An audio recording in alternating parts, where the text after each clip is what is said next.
চাকরিটা আমি পেয়ে গেছি বেলা, শুনছো? এখন আর কেউ আটকাতে পারবে না। সম্বন্ধটা এইবার তুমি ভেস্তে দিতে পারো। মাকে বলে দাও বিয়ে তুমি করছো না। নতুন চাকরিতে যোগ দেবার বেলায় নাজমুল হোসেন শান্ত কি বিখ্যাত এই গানটাই শুনছিলেন হয়তো। আটকে উঠছেন বোধহয় ন্যাশনাল টিমের ক্যাপ্টেন কেন কর্পোরেট জয়েন করবেন, কিন্তু বাস্তবতা এটাই। এক্স সিরামিক্স গ্রুপের চিফ ব্র্যান্ড অফিসার হয়েছেন টাইগার ক্যাপ্টেন। মঙ্গলবার আনুষ্ঠানিকভাবে সেই কোম্পানিতে যোগ দিয়েছেন। অ্যাপয়েন্টমেন্ট লেটার বুঝে পেয়েছেন আইডেন্টিটি এবং ভিজিটিং কার্ডও। শুধু তাই না, ক্রিকেটের বাইরে যতটুকু সময় পাবেন অফিস করবেন। শান্তর একটা নিজস্ব রুমও আছে।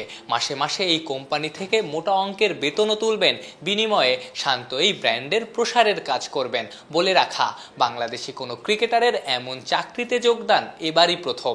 অফিস করব, খেলার পাশে যতটুকু সময় থাকবে আসবো। যেটা বললাম যে শেখার অনেক কিছু আছে, তো এখান থেকে যতটুকু শেখা যায় সুযোগ পেলেই আসবো ইনশাল্লাহ। যে কোনো স্পোর্টসম্যানের জীবন অতটা নিরাপদ না, বিশেষ করে আর্থিকভাবে। একটা ইনজুরি কিংবা অফ ফর্ম অনেক সময় তাদের পথে বসায়। সেজন্যই এমন উদ্যোগে শান্ত মহা খুশি।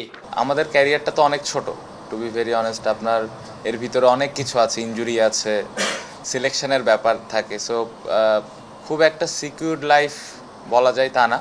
সো এই ধরনের অপরচুনিটি যদি আরও ক্রিকেটাররা পান, তাহলে আমার মনে হয় যে ক্রিকেটাররা আরও মোটিভেটেড হবে এবং তাদের খেলার যেই ইচ্ছাটা ওটা আরও বেশি হবে, কারণ তখন খেলার দিকে মনোযোগটা বেশি থাকবে। এখন দেখা যায় যে খেলার পাশাপাশি আরও বিভিন্ন অফ সিজনে বিভিন্ন জিনিস নিয়ে চিন্তাভাবনা করার প্রয়োজন পড়ে। বাট এই ধরনের অপরচুনিটি যদি আসে প্রত্যেকটা ক্রিকেটারের, তাহলে আমার মনে হয় যে প্লেয়াররা আরও কমফোর্টেবলভাবে ক্রিকেটটা খেলতে পারবে।